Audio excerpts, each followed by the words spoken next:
Hi, I just wanted to know if you would like to see one of my very early paintings. I consider it a breakthrough piece. My name is Erica and I'm a wildlife painter. I'm trying to do this walk and talk outside thing and it is not going very well right now. I think I've chosen the killing ground of some kind of urban predator because I've stumbled upon many parts of wings, bird wings. I'll show you one here. It's quite devastating to me. It's actually very windy today, and my hair is blowing all in my face. So I'm not enjoying that aspect very well, and I'm also tripping on pine cones. I suppose I could pick a better area to walk. I had just graduated art school and moved out west to Canmore, Alberta, and I'd been working very diligently at discovering my subject and my style. We were always told, paint what you love, paint what you love. And I want it to be conceptual, but I'm actually not a political person. So they also told us to paint that thing that we fear most, and at that time, I feared painting wildlife because to me it was cringy. The wildlife work at that time was very high realism, and I wasn't about that. I'd been painting fine art in art college, so I did still lives and nudes and stuff like that, and I didn't want to top it off by being a wildlife painter. Ooh. Anyway, so one night I decided I'm just going to paint my fear. I'm going to paint that wildlife, and bam, I paint the cringiest painting I could think of, which was a bear in a field of daisies, and it turned out that I loved it. I thought it was great.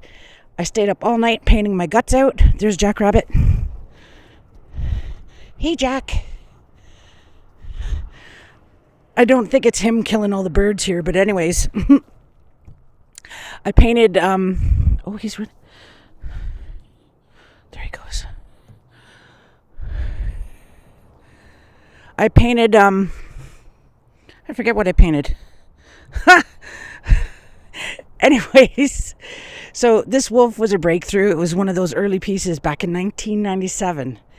And then after that, I will show you one from 20 years later, after I committed to painting wildlife for the rest of my life.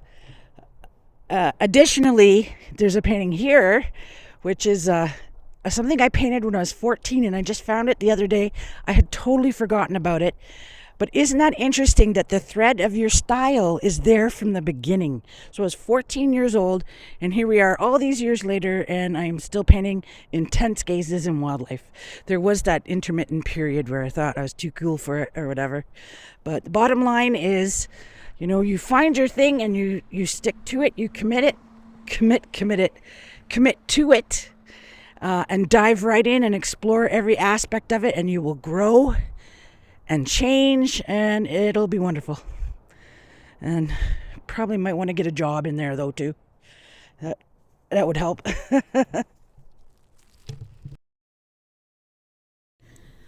Not only was it about accepting the fact that I love wildlife, it was about accepting the fact that I love color and that I love beauty, plain and simple.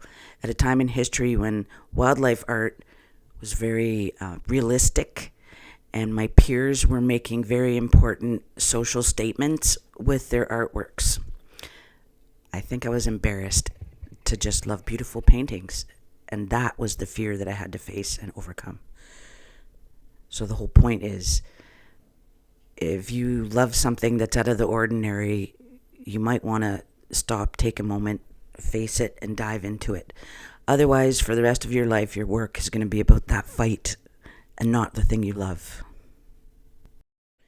For example, if you love activism, then you would bring that into your work.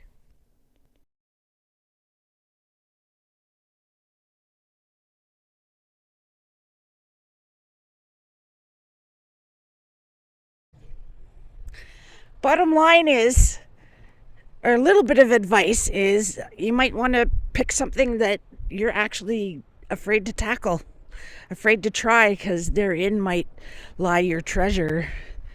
That's, I guess, my piece of advice. And then commitment, like anything worthwhile, commit yourself to the task, and best to you.